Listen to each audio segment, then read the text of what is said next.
অদ্ভুত এক ঘটনার সাক্ষী হলো সারা পৃথিবী। দর্শক মণ্ডলী, এই মুহূর্তে আমি রয়েছি বগুড়া জেলার শেরপুর উপজেলার খানপুর ইউনিয়নের কয়েরখালী এলাকার পশ্চিমপাড়া হাবিবুর রহমানের বাসায়। আমার দেখতে পাচ্ছেন আমার সাথেই কিন্তু একটি বাছুর রয়েছে, একটি গাভীর বাছুর। এই বাছুরের বয়স কিন্তু মাত্র 15 থেকে 20 দিন, এখনও 20 দিন হয়নি।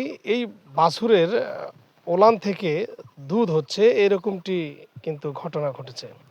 বাস্তবে আমরা দেখেছি যে তার ওলান থেকে কিন্তু দুধ বানানো হচ্ছে, কিন্তু আমরা যতটুকু জানতে পারলাম যে এই বাছুরটি বর্তমান অসুস্থ, জ্বর আসছে এবং সে তার বাটে অনেক ব্যথা হয়তো বা হচ্ছে, সে নড়াচড়া কিছুটা কম করছে। এরকম ঘটনা আসলে কেন ঘটবে, এটা কিন্তু আমরা আদৌ এরকম আমরা কখনো দেখিনি, বা কেন এরকম হচ্ছে এটা কিন্তু আসলে আমরা বলতেও পারছি না। কী কারণে হচ্ছে এই সাক্ষী কিন্তু এখন পর্যন্ত কেউ হতে পারেনি।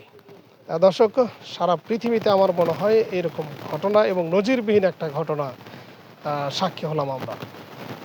আমরা তার পরিবারের এই গাভীর মালিকের সঙ্গে আমরা একটু কথা বলবো যে আসলে প্রকৃতপক্ষেই দুধ হচ্ছে কিনা। এটা সত্যি ঘটনা।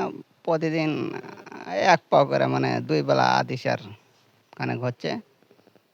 এই, এরকম ঘটনা আগে কোনোদিন দেখি নাই, আজকেই দেখলাম। ওই আপনার 15 থেকে 15-16 দিন বয়স, 15-16 দিন বয়স।